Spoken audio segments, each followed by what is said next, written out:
की बात करें तो ये दरअसल एक शानदार शिकारी है। एवोल्यूशन की थ्योरी के मुताबिक सिर्फ वही जीव जिंदा रह पाता है जो अपने शिकार का सफाया कर देता है। उस टापू पर सिर्फ गोल्डन लैंसहेड वाइपर ही रहते हैं क्योंकि वो दूसरे तमाम जीवों को खा चुके हैं जो वहां रहते थे। अपने भोजन के लिए अब वो सिर्फ प्रवासी पक्षियों पर ही निर्भर हैं जो उस जगह पर आते हैं। और फिर ओके, अब जरा मुझे भी बोलने देंगे।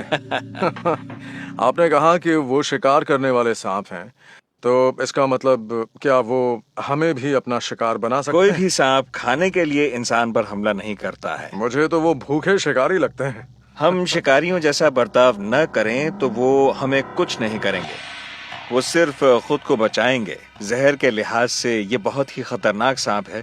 इसका जहर आपके खून और आपके लोकल टिश्यू पर जबरदस्त असर करता है। उसके काटने से टिश्यू पूरी तरह नष्ट हो जाते हैं। तो पहले ये तय कर लेना जरूरी है कि वहाँ हमें क्या करना है, क्योंकि उस टापू पर हमारे लिए बहुत ज्यादा खतरा होगा।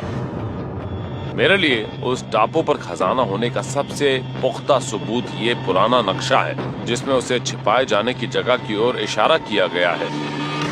ये नक्शा सबसे पहले रहस्यमय तरीके से सन 1852 में भारत में सामने आया था और माना जाता है कि इसमें ट्रेजर ऑफ ट्रिनिटी के छिपाए जाने की जगह दर्शाई गई है। बाद में 1939 में ये ब्राजील के एक अखबार में छपा और अगले कई सालों तक खजाना ढूंढने की कोशिशें की जाती रहीं। बहुत से लोगों को यकीन था कि इसमें नजदीकी इहाबेला आइलैंड का जिक्र है, लेकिन कॉर्क को एक हैरत अंगेज बात पता चली। आधुनिक सैटेलाइट इमेजिंग टेक्नोलॉजी की मदद से जो कुछ साल पहले ट्रेजर हंटर्स को मुहैया नहीं थी, कॉर्क ने भारत में पाए गए नक्शे की तुलना ब्राजील के आसपास के सभी टापुओं से की और आखिरकार उन्हें इससे मिलता जुलता एक टापू मिला। अगर आप नक्शे में दिखाए गए टापू की तुलना स्नेक आइलैंड यानी क्यूमा दे ग्रांजे से करें तो दोनों की टिपोग्राफी और आउटलाइन लगभग एक जैसी नजर आएगी। और मुझे पूरा यकीन है कि ट्रेजर ऑफ ट्रिनिटी यहाँ स्नेक आइलैंड में दबा हुआ है। अगर डाइविंग के दौरान हमें इस इलाके में कुछ और पुख्ता आर्टिफैक्ट्स मिलते हैं तो क्यूमा दे ग्रांजे यानी स्नेक आइलैंड पर जाने के लिए हम में एक आत्मविश्वास पैदा होगा। कॉर्क की थ्योरी इस वक्त सिर्फ एक थ्योरी है। मेरे ख्याल से इसकी थोड़ी और जांच होनी चाहिए। ऐसा हरगिज नहीं हो सकता कि मैं जोश में आकर किसी बोट पर सवार हो जाऊं और सीधे स्नेक आइलैंड पर पहुंच जाऊं। हमें थोड़े और सबूत चाहिए। ये एक बहुत ही खतरनाक अभियान है। उन सांपों के काटने से वहां किसी की मौत भी हो सकती है।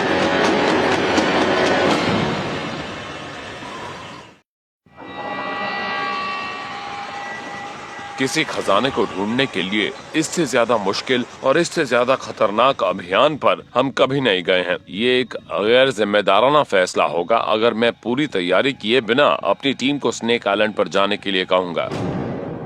वहाँ सिर्फ जहरीले सांपों का ही खतरा नहीं है, वहाँ समुद्री डाकू भी घूमते हैं और दूसरे ट्रेजर हंटर्स भी हमारे लिए खतरा बन सकते हैं। हम पूरी सावधानी बरतते हुए खामोशी से टापू पर जाएंगे, लेकिन यह खबर आसानी से फैल सकती है। वहाँ हमारे प्रतिद्वंद्वी होंगे जिन्हें खुद भी उस खजाने की तलाश होगी और वो किसी तरह के नियमों का पालन नहीं करेंगे। हम कानूनी तौर पर ब्राजील की सरकार से इजाजत लेंगे और हमें उन्हें भरोसा दिलाना होगा कि हम वहाँ के पर्यावरण का पूरा ख्याल रखेंगे। जेफ हमारे लिए सभी फॉर्म्स वगैरह भरेंगे और जरूरी परमिट्स लेंगे। ये जानते हैं कि उस टापू पर हमें किन चीजों की जरूरत होगी और अगर आप कोई सवाल पूछना चाहें तो इनसे पूछ सकते हैं। अगर आपको किसी भी चीज की जरूरत होगी तो मैं इंतजाम कर दूंगा।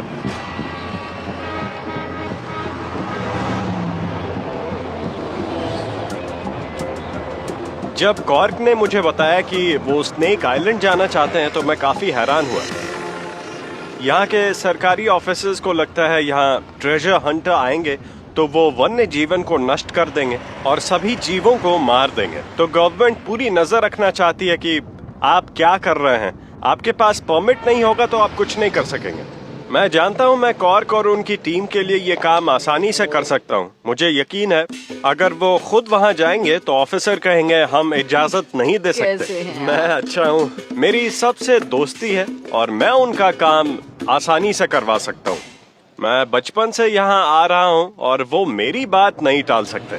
बहुत बढ़िया।